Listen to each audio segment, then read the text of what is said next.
యువ నాయకుడు నారా లోకేష్ గారు చేపట్టిన యువగలం 1 సంవత్సరం పూర్తి చేసుకున్న సందర్భంగా ఆనాడు గత ప్రభుత్వం ఏదైతే పాదయాత్ర చేపట్టిన నారా లోకేష్ గారిని అనేక సందర్భాల్లో కనీసం వాక్ స్వాతంత్రం మైక్ తో పాటు జనరేటర్లు ఏవైతే పవర్ ఎక్కడ పోతే అక్కడ ఆపేస్తా ఉంటే జనరేటర్లు పెట్టుకుంటే వాటిని ఎత్తుకొని పోయి పోలీస్ స్టేషన్లలో పెట్టడం, అలాగే వారు వాడే వాహనాన్ని కూడా సీజ్ చేయడం, అనేక రకాల ఇబ్బందులు పెట్టిన స్టూల్ పైన ఉంటే ఆ స్టూల్ని కూడా పెరుక్కోపోవడం లేదా వారిని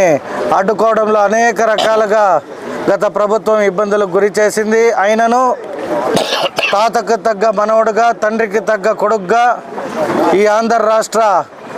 యువత భవిష్యత్తు కోసం, అలాగే ఈ రాష్ట్రాన్ని కాపాడుకోవడం కోసం కుప్పం నుండి వైజాగ్ దాకా పాదయాత్ర చేయడం ఎంతో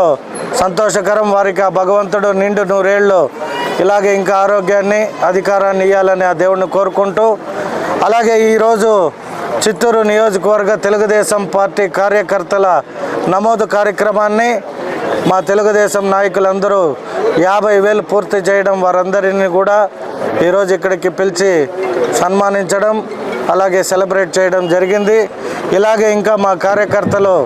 ఇంకొక 50,000 చేసి 1,00,000ని కూడా ఘన విజయంగా సెలబ్రేట్ చేసుకోవాలని అందరికీ